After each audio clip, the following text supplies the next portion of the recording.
There are many people who come and tell me, Brother Zakir, why can't Almighty God become a human being? What's the problem? God can do anything and everything. So why are you limiting God? God can do anything and everything. So why can't he become a human being?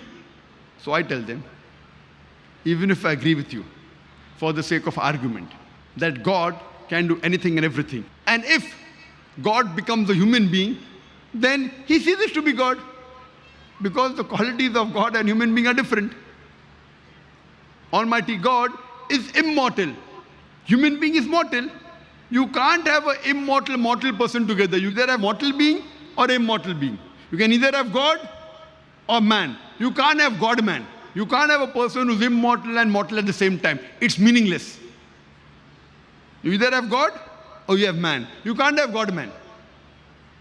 Almighty God has got no beginning. Human beings have a beginning. You can't have a person who has a beginning and no beginning at the same time. It's meaningless. Almighty God has got no end. Human beings have an end. You can't have a person who has an end and no end at the same time. So either you can have a man or God. You can't have a God-man. It's like you telling me, I saw a tall, short man. You can either say a tall man or a short man. You can't say tall, short man. It's meaning opposite. You can have medium height, but not tall, short. You have a fat man or a thin man. You can't have a fat, thin man. It's meaningless.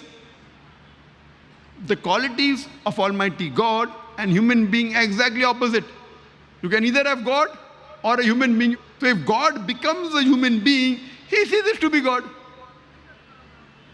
Almighty God does not require to eat. We human beings require to eat.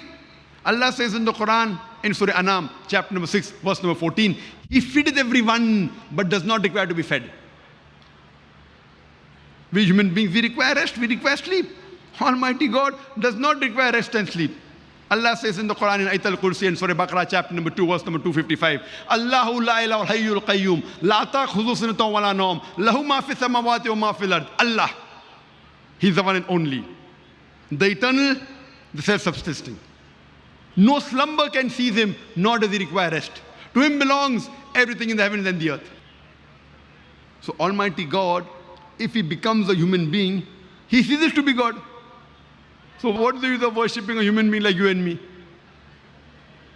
And if I agree with you that Almighty God can do anything and everything, in the same argument, if Almighty God can do anything and everything, Almighty God can even tell a lie. But to tell a lie is ungodly. The moment God tells a lie, he ceases to be God. If I agree with you for sake of argument, Almighty God can do anything and everything, Almighty God can even forget. But to forget is ungodly. Quran says in Surah Taha, chapter number 20, verse 52, Allah subhanahu wa ta'ala never forgets. The moment God forgets, he ceases to be God. If I agree with you, Almighty God can do anything and everything, Almighty God can even do injustice. But to do injustice is ungodly. Quran says in Surah Nisa, chapter 4, verse 40, Allah subhanahu wa ta'ala is never unjust in the least degree. The moment God does injustice, he ceases to be God. If God can do anything and everything, then God can even make a mistake. But to make a mistake is ungodly. Quran says in Surah Taha, chapter 20, verse 52, Allah subhanahu wa ta'ala never errs. Allah subhanahu wa ta'ala never makes a mistake. The moment Almighty God makes a mistake, he ceases to be God. That's the reason nowhere in the Quran is it mentioned that Allah can do everything. Nowhere. But what does the Quran say?